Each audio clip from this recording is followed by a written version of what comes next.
video is brought to you by Letsynthesize Academy, the #1 place for practice-oriented courses for serious music producers. Hey, Dallas, and here, welcome to the newest Synthesize Academy episode.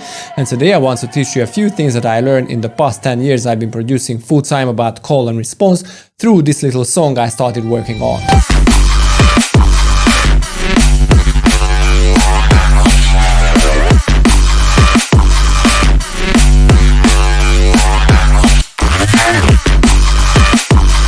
Because this is a work-in-progress project, I can't share it with you guys, but I'm going to drop some very cool stuff to my Patreon. You can find the link below, and if you want to dig deeper into production, click here from my academy for very cool start to finish courses. But right now, let's jump into it.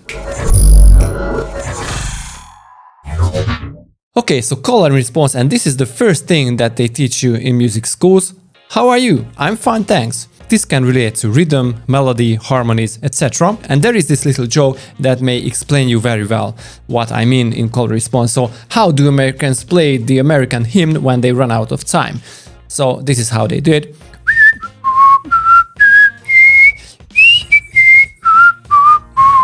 So there was the call and the response.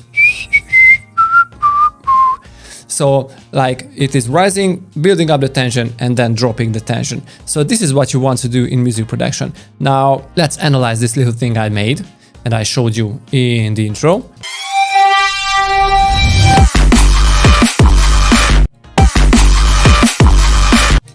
This screechy bass is the call, okay? And then it needs something that responds to it. Piam. This is the call. So it should be something similar with a little longer basses.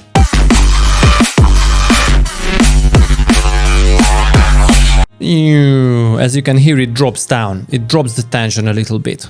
The first one rises the tension. The second one drops the tension a little.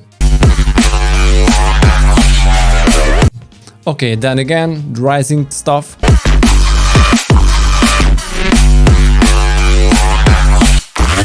And there is this little break where you prepare the listeners to the second part of this drop or the second movement of it, to give a little break to this whole thing and refresh the listeners' ears.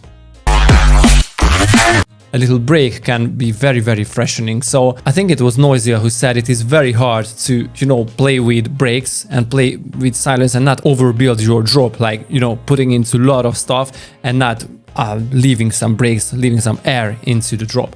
So these little gaps can be very important. So one more time, the call and the response. This time it is rising because the second part breaks with the call and response thing and get the listeners prepared to the end of this section. So this is why it rises, and in this section I create a totally different kind of thing.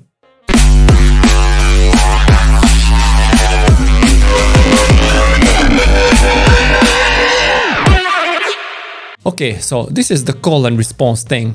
Now let me show it to you in another example. I rented these loops from my older pack that I made for Loop Masters. It is called Neuro Drum and Bass Silence, and if you are interested in it, I dropped the link in the descriptions. So this is one loop, it is the 52nd one.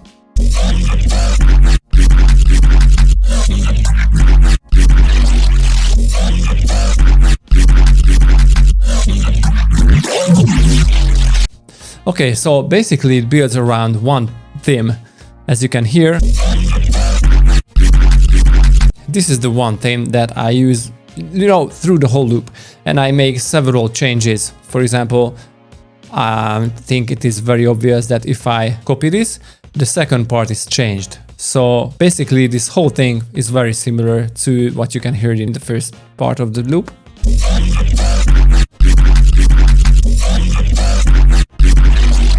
So basically what changed is only this part. So if I open the group, so this is the source, you can see that the first few basses are basically the same in this section and in this section. Okay, there are just slight changes here, like I replaced this bass and dropped it up here. So this is the only thing that I did here.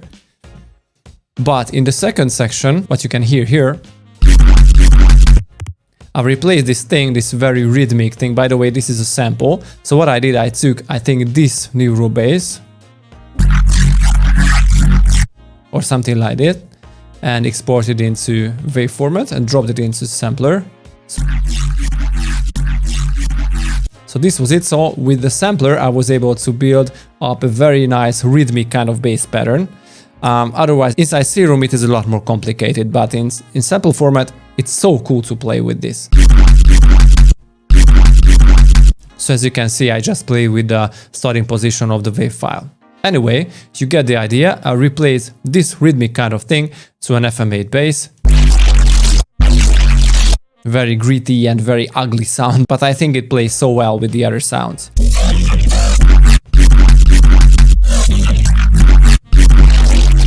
Now I copied this whole thing, as you can see. So almost everything matches, but the last one bar, I replaced the rhythmic bass and played a little melody with that. Again, in sample format, so it is so cool to play with samples inside a sampler, because if you pitch bend it, some very unusual sounds can come out. So this is what I did here. And also played with the HP filter to add some little like articulation to this whole thing.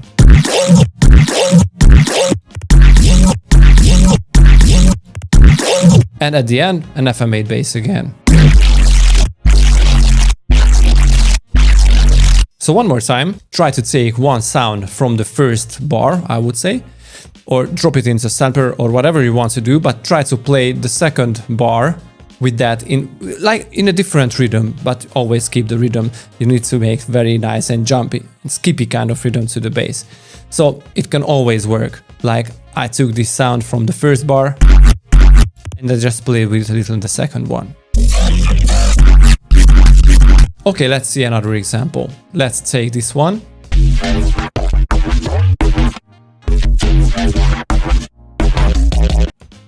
Let's call this part the call.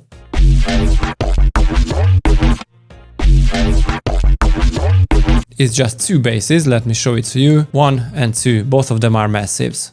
And the response would be a little similar to the first one. But the second one, this section, is a little different. And again, what I did here is I used one loop or one sound exported from, I think, from this sound, from this group, and played with it in the sampler. So if you are into Neuro, this can be very helpful for you, you know, to break out from the loop a little and try out different things. So you have these very nice basses.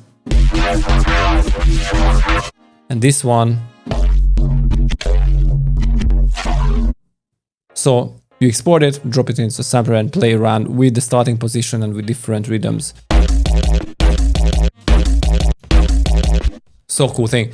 So once again, if I try to copy these, you can see here that not everything matches well. And this is because this would be the call thing. And this is the response. Almost the same, like the feeling and the tone and the timbre of the bass is very, very similar, but in rhythm it has a little different vibe, especially at the end of this section with this very like skippy kind of thing. And again in the next section. Okay, and let's see the last example that I prepared for you. This is going to be a very, very simple thing. So again, 1 1 we 1 1 woo. Call 1 1 we, so this is the call. 1 1 boom, this is the response. And the source itself is very funny because if I put these very nice chords, the whole loop basically just gets into life.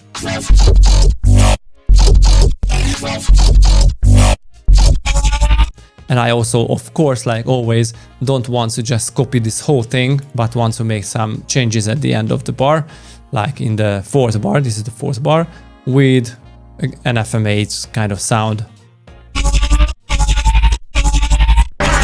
And again, like, you know, copying this whole thing almost entirely, but in the last bar, I replaced this section so a completely different stuff. And again, that I showed you in the previous loop, I played with the sample and like adding some articulation with an HP filter, so it sounds like this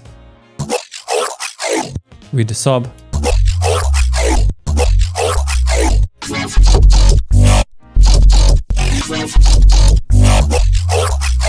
And response again at the end, but with a different kind of thing. Okay, so as you can see, this call and response thing can be very, very helpful for your production, and it is really not a big deal. So if you want to dig deeper into production, click here for my academy and my Patreon below for very cool stuff like presets, small projects. So see you guys next time. Peace.